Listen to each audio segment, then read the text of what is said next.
जय हिंद। देखिए आज हम लोग देखते हैं विंड यानी पवन चैप्टर का सेकेंड पार्ट देखते हैं। उसमें हम आपको व्यापारिक पछुआ और पूर्वा के बारे में समझाए थे। ये बीच वाला जो हो गया ये पवन, ये हो गई आपकी व्यापारिक पवन। व्यापारिक पवन के ऊपर ये हो गई पछुआ, पछुआ के ऊपर हो गई पूर्वा। ये जितनी भी पवनें हैं ये धरातल पे चलती है। अब इन तीनों पवन को हम धरातलीय पवन कहते हैं जो जमीन के पास चलती है। लेकिन जरा सोचिए, हम आपको बताए थे कि विषुवत रेखा से जो पवन ऊपर उठती है लो प्रेशर के वजह से यहाँ पर, तो ये पवनें जब ऊपर जाती हैं हवा में तो इनका भी तो कुछ ना कुछ नाम होगा। हम आपको बताए थे जब वायुदाब की पेटी पढ़ा रहे थे तो विषुवत रेखा पर गर्मी पड़ने के कारण इसे डोल्ड्रम कहते हैं। यहाँ की हवाएं गर्म होकर ऊपर उठ जाती हैं और ये गिरती है 30 से 35 डिग्री अश्व अक्ष के पास। तो आप बताइए, ये जब ऊपर उठी तो उसका भी कुछ नाम होगा, आगे बढ़ी होगी तो उसका भी कुछ नाम होगा, नीचे गिर गई होगी तो उसका भी कुछ नाम होगा, और नीचे गिरने के बाद फिर आगे बढ़ी होगी तो उसका नाम होगा। तो उसे हम व्यापारिक पवन कहते हैं जो नीचे गिरी। लेकिन ऊपर उठने वाले को, फिर ऊंचाई पे चढ़ने वाले को, नीचे गिरने वाले को हम कोई नाम नहीं दिए थे। उसी की चर्चा हम करते हैं वायुमंडलीय परिसंचरण कोष में। जैसे देखिए, ये कोई जमीन का सतह है, हम लोग किस हवाओं को फील करते हैं जो सतह पे चलती है। जैसे मान लीजिए ये हवा है, ये सतह है, जमीन है, ये यहाँ पे किसी खड़ा कर दिए, छठुआ खड़ा हो गया, इधर एक छठिया को खड़ा कर दिए, छठुआ छठिया खड़ा है सब। इनको कौन सी हवा लगेगी? जो ये धरातलीय पवन चल रही है। ये धरातलीय पवन प्रेशर की कमी या फिर टेम्परेचर बढ़ने से ये हवाएं ऊपर उठ जाएंगी। तो ये जो नीचे चल रही है इन्हें धरातलीय पवन कहेंगे।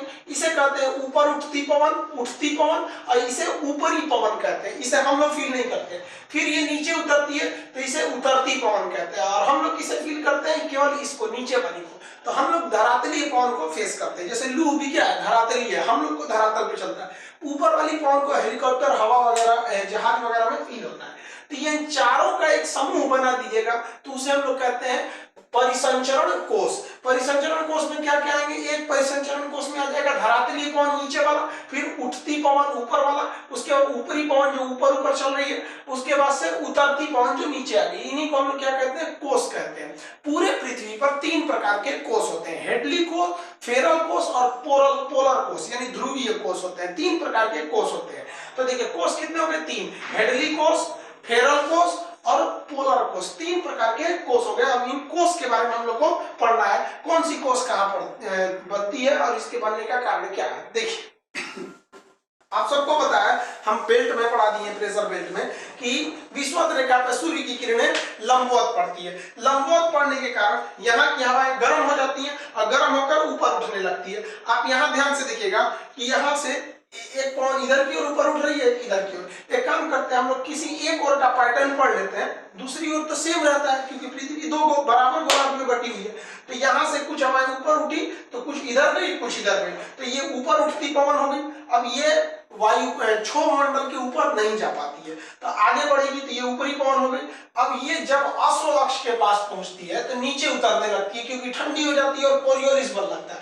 कोरियोलिस बल बता चुके हैं जस्टिस के पहले वाले वीडियो में। घूर्णन के कारण एक कोणीय बल लगता है जिसे हम कोरियोलिस बल कहते हैं। एक क्वेश्चन भी पूछा था कि जैसे जैसे हम ध्रुवों की ओर जाते हैं कोरियोलिस बल बढ़ेगा या घटेगा, तो ऊपर जाने से कोरियोलिस बल बढ़ने लगता है और ये हवाएं नीचे उतर जाती हैं। इसमें हम आपको प्रेशर बेल्ट में ही पढ़ाए थे, जब ये नीचे उतरती है तो यहाँ का प्रेशर बढ़ा देती है या हाई प्रेशर हो जाता है। उसके बाद ये हवा इधर की ओर चल देती है। तो ये जब इधर चलती है तो इसी को हम क्या कहते हैं? ये व्यापारिक पवन कहते हैं। लेकिन फेरल ने क्या कहा था? व्यापारिक पवन दाहिनी ओर मुड़ती है। इसका मुंह नीचे है इसलिए इसका दाहिना ओर अगर देखेंगे तो इसका दाहिना ओर इस साइड में हो गया।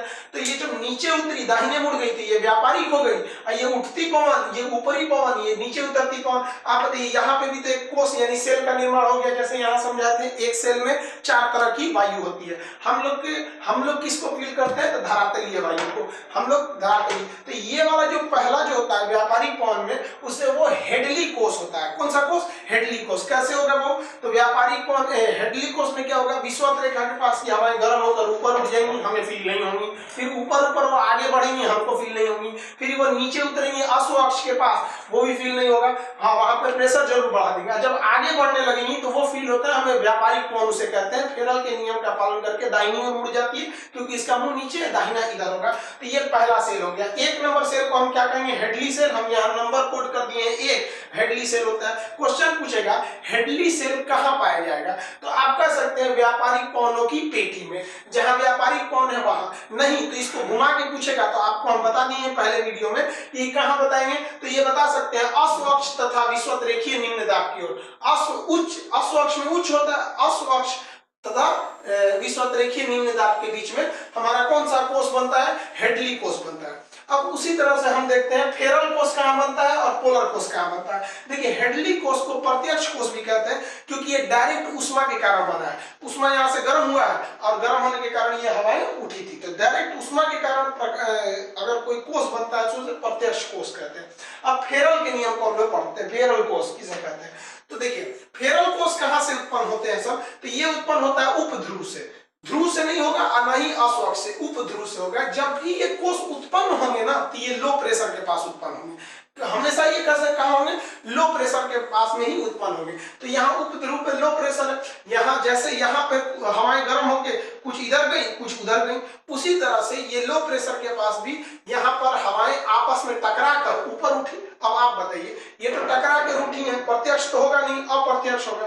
तो यहाँ टकरा कर उठी तो कुछ हवाएं इधर आई और कुछ उधर गई। पहले हम लोग इसको देख लेते हैं, ये टकरा कर ऊपर उठेंगी तो क्या कहेंगे? उठती पवन। अब ऊपर जब आगे बढ़ेंगी तो इसे कहेंगे हम लोग ऊपरी पवन। फिर ये नीचे उतर जाती है तो नीचे उतरती पवन और ये आगे की ओर फील होने लगती है। अब आप बताइए ये तो सीधे जाएगी नहीं। फेरल ने क्या कहा था? उत्तरी गोलार्ध में हवाएं दाहिनी मुड़ती हैं। अब आप बताइए ये मुंह उसका ऊपर दाहिने ऐसे हो जाएगा, तो इसे हम क्या कहते हैं? पछुआ पवन। तो पछुआ पवन ये हो गया। तो इस कोष को, यहाँ जो पर्टिकुलर कोष बन रहा है, एक कोष का ये सेल बन रहा है, इस सेल को हम लोग कहते हैं फेरल सेल। फेरल सेल कहां बनता है? तो फेरल सेल बनता है पछुआ पवनों की पेटी में। अगर कह देगा कहां से कहां के बीच में, तो उपध्रुव से लेकर अश्व अक्ष के बीच में। उत्तरी गोलार्ध में भी उपध्रुव से लेकर अश्व अक्ष के बीच दक्षिणी गोलार्ध में भी बनता है। तो ये बन गया फेरल कोष। फेरल कोष ऊष्मा के कारण नहीं बना बल्कि हवाओं के टकराने के कारण बना। अतः फेरल कोष को हम लोग क्या कहते हैं? अप्रत्यक्ष कोष के नाम से जानते हैं। समझ आ गया आपको ये फेरल कोष? अब इसके बाद देखिए अब तक देखते हैं पोलर कोष, ध्रुवीय कोष क्या होता है? पोलर कोष। अब इसमें देखिए जो हवाएं यहाँ से टकरा कर इधर आई थी, यहीं से कुछ हवाएं ऊपर की ओर, कुछ हवाएं ऊपर की ओर गई और ये ऊपर जब निकली तो ये हवाई जहाज को केवल फील होगा, तो ये ऊपरी पवन हो गई, ये नीचे उतरेगी, उसके बाद से ये धरातल की ओर चलने लगेगी, तो ये हमको फील होगा। अब आप बताइए ये फेरल के नियम का पालन करेगी, मुंह नीचे है, बायां इस साइड होगा तो ये इस साइड मुड़ जाती है, तो इसे हम लोग कहते हैं पूर्वा पवन। तो ये हो गया ऊपर वाला सेल, इस सेल को कहते हैं पोलर सेल। पोलर सेल कहां रहेगा? तो पूर्वा पवन की क्षेत्र में। तो पूर्वा पवन के क्षेत्र में मिलेगा आपका पोलर सेल, पछुआ पवन में मिलेगा फेरल सेल और व्यापारिक पवन में मिलेगा हेडली सेल। अब एक चीज ध्यान से देखिए, व्यापारिक पवन ये धरातल पे हो गई, इस धरातल के एकदम ऊपर जो ऊपरी पवन है इसे हम प्रति व्यापारिक कहते हैं। ये हो गई पछुआ, इसके एकदम ऊपर जो रहेगा उसे प्रति पछुआ कहते हैं। देखिए एक चीज ध्यान दिए, धरातल पे जो व्यापारिक पवन है जब ये ऊपर उठती है तो ये तो ऊपरी हो गई, ऊपरी पवन और धरातलीय पवन में दो पवनों के अंतर है, ये नीचे उतरती ये ऊपर उठती। तो व्यापारिक पवन की पेटी के ठीक ऊपर वाली पवन को हम लोग प्रति व्यापारिक कहते हैं, पछुआ पवन के ठीक ऊपर वाले को हम प्रति पछुआ, उसी तरह पूर्वा के ठीक ऊपर वाले को प्रति पूर्वा के नाम से जानते हैं। तो ये आप लोग वायुमंडलीय कोष देख लिए, वायुमंडलीय परिसंचरण के कोष हो गए। वायुमंडलीय परिसंचरण के कोष की संख्या कितनी होती है? 3 होती है। समझ आ गया आप लोग को? आप एक इसका स्क्रीनशॉट लीजिए, फिर आपको हम जेट स्ट्रीम समझा देते हैं। देखिए अब हम लोग जेट स्ट्रीम के बारे में पढ़ते हैं, जेट धारा या जेट स्ट्रीम के बारे में कहते हैं। स्ट्रीम क्या चीज होता है? ये काफी थोड़ा सा कॉम्प्लिकेटेड टॉपिक है ये, थोड़ा सा मजबूरी समझिए। लॉकडाउन में ना क्या हो रहा है, खुद से वीडियो बनाना पड़ रहा है, इस वजह से क्वालिटी थोड़ी सी कम हो जा रही है। अब कुछ लोग के मोबाइल में अगर क्वालिटी बढ़ाने की व्यवस्था होगी तो इधर देखिएगा टीम तो टिकुली बनाया होगा आपके मोबाइल में, बिंदु टीम, उसको दबाइएगा, उसमें कॉलम खुलेगा, उसमें क्वालिटी रखा होगा, उसको बढ़ा लीजिएगा आप लोग, अच्छा हो जाएगा। एक्चुअली क्या है कि लॉकडाउन के प्रॉब्लम से उतनी क्वालिटी हम लोग बढ़ा नहीं पा रहे हैं, क्योंकि क्वालिटी बढ़ाएंगे तो फिर वो बहुत बड़ा वीडियो हो जाएगा, उसकी मतलब 2-3 GB का हो जाएगा, फिर लोड होने में प्रॉब्लम हो जाता है। तो आप समझिए हम लोग बेस्ट ट्राई कर रहे हैं आपको ज्यादा से ज्यादा वीडियो प्रोवाइड करने का, लेकिन आप खुद फेस कर रहे होंगे लॉकडाउन के समय प्रॉब्लम। तो चलिए हम लोग जेट स्ट्रीम के बारे में देखते हैं, इसकी उत्पत्ति क्या होती है, स्ट्रीम किसे कहते हैं? बहुत ही तेज गति से चलने वाली हवाओं को हम लोग स्ट्रीम कहते हैं। तो ये स्ट्रीम होती है जेट स्ट्रीम, इसकी गति बहुत ज्यादा होती है, 240 किलोमीटर प्रति घंटा की स्पीड से। सोचिए जहाज की स्पीड से चलती है ये हवाएं, लेकिन ये हमारे यहाँ नहीं पाई जाती, मतलब धरातल से बहुत ही ऊंचाई पर पाई जाती है। धरातल से ऊंचाई पर हम लोग वायुमंडल की 5 परतें होती हैं, सबसे निचली परत का नाम होता है क्षोभ मंडल। इन परतों के बारे में डिटेल से चर्चा जब हम वायुमंडल पढ़ाएंगे तब करेंगे। तो हम लोग रहते हैं क्षोभ मंडल, जिसकी अधिकतम ऊंचाई होती है 14 किलोमीटर। तो ये क्षोभ मंडल की एकदम ऊपरी सीमा पर चलती है। तो इसका इसकी उत्पत्ति कहाँ होती है? तो क्षोभ मंडल के ऊपरी सीमा पर उत्पत्ति होती है। इसलिए देखिएगा, आप जब हवाई जहाज में बैठिएगा ना, तो हवाई जहाज सीधे टेक ऑफ करके ऊपर ले जाता है। और आपको पता है कि क्षोभ मंडल में मौसमी घटनाएं होती हैं, इसलिए पायलट को पता है इसमें रहेंगे तो हमेशा कुछ ना कुछ तड़ाम भड़ाम लगा ही रहेगा, इसलिए भाग जाता है। कहाँ पे?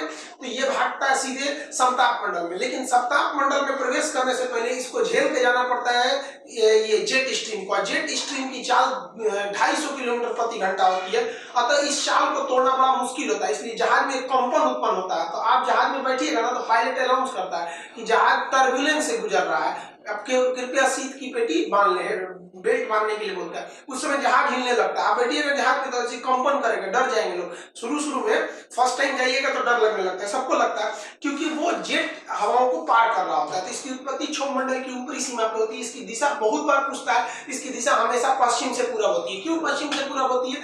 क्योंकि इसकी उत्पत्ति सापेक्ष होती है। सापेक्ष का मतलब पृथ्वी के घूर्णन के कारण हो रही है। पृथ्वी घूर्णन करती है, तो पृथ्वी किधर से घूर्णन करती है? पश्चिम से पूरब की ओर घूर्णन करती है, तभी तो पूरब से हमको सूरज निकलता हुआ दिखाई देता है। तो पश्चिम से पूरब इसकी दिशा जब भी होगी तो पश्चिम से पूरब। ये कहां उत्पत्ति होगी? क्षोभ मंडल की ऊपरी सीमा पे 8 से 12 किलोमीटर। ये इसकी दिशा पश्चिम से पूरब क्यों होती है? क्योंकि घूर्णन के कारण। दिशा समझ गए? इसकी चाल देख लेते हैं। 240 किलोमीटर प्रति घंटा चाल होती है।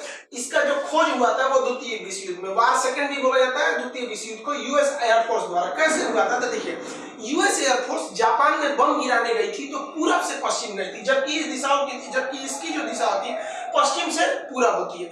तो जेट स्ट्रीम से जब वो लोग गए, हवाई जहाज, अमेरिकी वायुसेना के हवाई जहाज, तो बहुत ऊंचाई से जा रहे थे।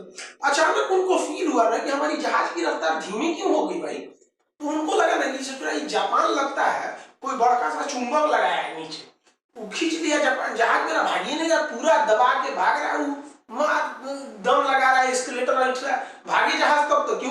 क्यों नहीं भाग रही थी? क्योंकि इधर से जहाज आ रहा था, इधर से जेट स्ट्रीम आ रही थी, हवाएं आ रही थी। अब हवा के विपरीत आप भी साइकिल चला रहे होंगे, गर्मी के दिनों में देखिएगा, उल्टा चलिएगा तो लू ढकेलता है, तो साइकिल ही नहीं चल पाती है।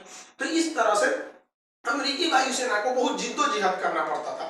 लेकिन जब जैसे ही वो लोग इस 1.5 किलोमीटर मोटी परत में चलती है, ये जो जेट स्ट्रीम होती है लगभग 1.5 किलोमीटर मोटी परत में चलती है, इसमें जो जहाज फंस गया अगर उल्टा दिशा में तो स्पीड घटा देगा, और सीधा दिशा में फंस गया तो उसको बहुत तेज स्पीड कर देगा। तो अमेरिकी वायुसेना के पायलटों ने देखा कि इसी दूरी के बीच में ये हवाएं चल रही हैं, चूंकि इन हवाओं की गति जेट की तरह थी, जहाज की तरह था, इसका नाम जेट स्ट्रीम किया गया।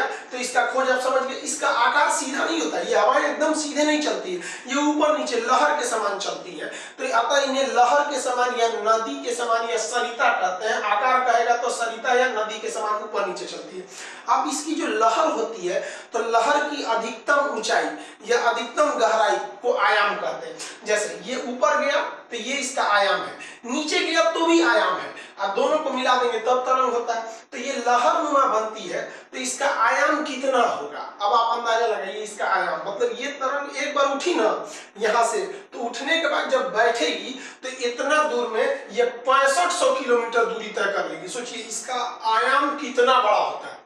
अत्यधिक बड़े आयाम के कारण पूरे पृथ्वी को अगर आप देख लेंगे तो पूरे पृथ्वी पर एक साथ केवल 7 ही जेट स्ट्रीम उत्पन्न हो सकती है। क्यों उत्पन्न होती है? इतनी कम क्यों उत्पन्न होती है इतने बड़े पृथ्वी पर? क्योंकि इनका आयाम बहुत बड़ा होता है, ये सरिता के समान होती है। ये इस चीज को हम लोग कहते हैं एम्पलीट्यूड ए से दिखाते हैं आयाम। इसका आयाम जो होता है 600 मतलब 6500 किलोमीटर होता है। ये बहुत लंबी होती है, ये पूरे पृथ्वी पे चलती है पश्चिम से पूरब।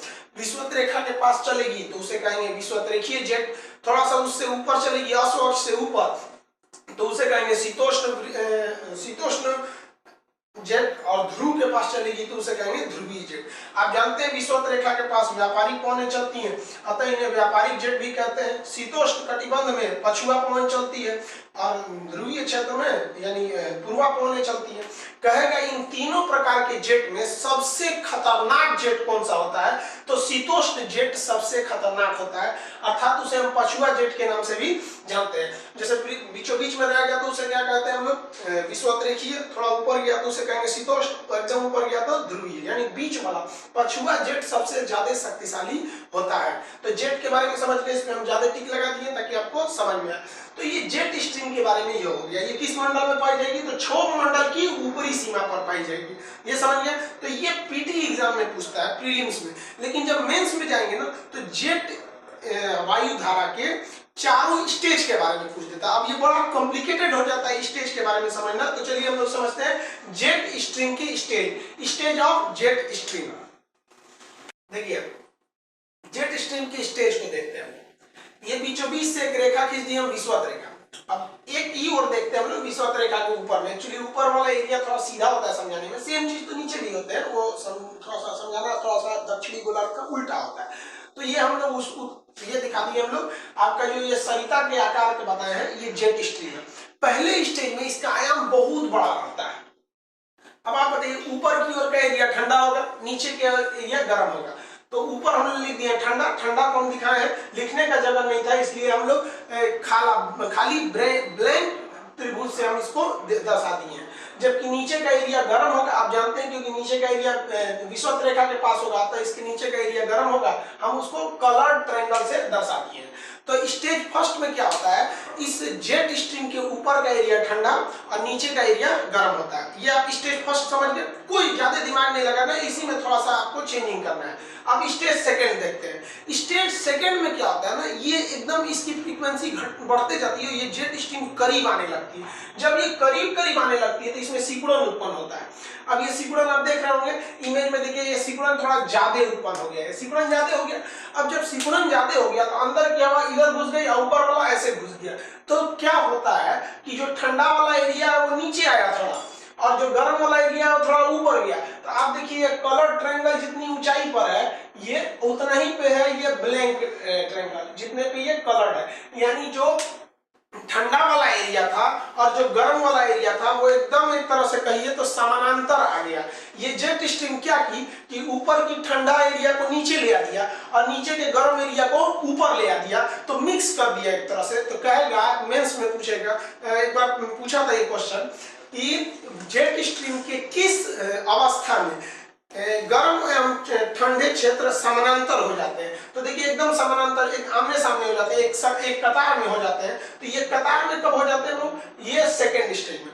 थर्ड स्टेज में क्या होता है, जेट स्ट्रीम और करीब करीब आ जाता है, तो इसका जो विसर्प बनता है वो और ज्यादा हो जाता है। आप देखिए गर्म क्षेत्र जो हो गया वो अंदर घुस गया ऊपर की ओर, और ठंडा क्षेत्र नीचे की ओर आ रहा है। अर्थात यह जेट स्ट्रीम इस ठंडे क्षेत्र की पहुंच को विषुवत रेखा की ओर पहुंचा दिया और इस गर्म क्षेत्र को ध्रुव की ओर पहुंचा दिया। अतः इसमें क्या होगा कि गर्म क्षेत्र चला जाएगा ऊपर की ओर। गर्म क्षेत्र कहां चला गया, ये ऊपर की ओर चला गया, ये गर्म क्षेत्र, और ये जो गर्म क्षेत्र ऊपर चला गया और ये ठंडा क्षेत्र कहां चला गया, नीचे चला गया। तो गर्म क्षेत्र कहां चला गया, ऊपर, और ठंडा क्षेत्र कहां आ गया, नीचे। ये किस स्टेज में होगा, तो थर्ड स्टेज में। ये देखिए ये बहुत अच्छे स्टेज होते हैं, इससे बहुत फायदा होता है। अब आप कल्पना कीजिए अगले स्टेज में क्या होगा। अगले स्टेज में ये और करीब करीब आएंगे, तो ये जो विषुवत रेखा की गर्म क्षेत्र इसके माध्यम से जो अंदर घुसा था वो एकदम अंदर घुस जाएगा, और जो ऊपर का ठंडा क्षेत्र नीचे घुसा था एकदम नीचे हो जाएगा, और ये एक दूसरे से कट जाएंगे। एक दूसरे से क्या हो जाएंगे, कट जाएंगे। तो गर्म क्षेत्र चला गया ऊपर और ठंडा क्षेत्र चला गया नीचे। तो चौथे स्टेज में ना एकदम मिक्स हो जाता है, ऊपर का एरिया क्या हो जाता है, गर्म, और नीचे का एरिया ठंडा हो जाता है। तो ये जेट स्ट्रीम देखिए कितना अच्छा काम किया, ये नीचे के गर्मी को ऊपर फेंक दिया, ऊपर की ठंडक को नीचे ले आ दिया। इससे पूरा पृथ्वी पर एक जीवन की संभावना के लिए अनुकूल स्थिति बन जाती है कि विषुवत रेखा के लोग भी गर्मी से मरते नहीं है और ध्रुव के पास के भी लोग ठंड से मरते नहीं हैं। तो ये जेट स्ट्रीम की ये 4 अवस्थाएं होती है, ये बहुत महत्वपूर्ण होती हैं। ये थोड़ा कॉम्प्लिकेटेड है, ये उतना भी कॉम्प्लिकेटेड नहीं है। चलिए एक बार और देखते हैं। जेट स्ट्रीम सरिता यानी नदी के समान बहती है। ऊपर का एरिया ध्रुव के करीब है, नीचे का एरिया विषुवत रेखा आपका नीचे वाला गर्म, ऊपर वाला ठंडा। सेकेंड स्टेज में ये तरंग थोड़ी लंबी लंबी हो जाती है, ऐसे ज्यादा करीब आ जाती है, तो गर्म क्षेत्र थोड़ा और अंदर ऊपर पहुंच जाता है, ठंडा क्षेत्र थोड़ा नीचे आ जाता है। अगले स्टेज में क्या होता है, गर्म और ऊपर चला गया, ठंडा और नीचे चला है। चौथे स्टेज में ये एकदम ध्रुव तक पहुंच गया, ये एकदम विषुवत रेखा तक पहुंच गया। तो ये जेट स्ट्रीम का चारों अवस्थाएं थी। आई होप आप समझ गए होंगे जेट स्ट्रीम। ये जेट स्ट्रीम भारतीय मानसून पर भी प्रभाव डालते हैं, जिसके बारे में चर्चा हम भारतीय मानसून में करेंगे। ये पश्चिमी विक्षोभ को भारत तक ले जाने में मदद करते हैं। तब तक आप एक इसका स्क्रीनशॉट लीजिए। इसका जो भारतीय मानसून पर क्या प्रभाव है, ये भारत के मानसून में समझेगा।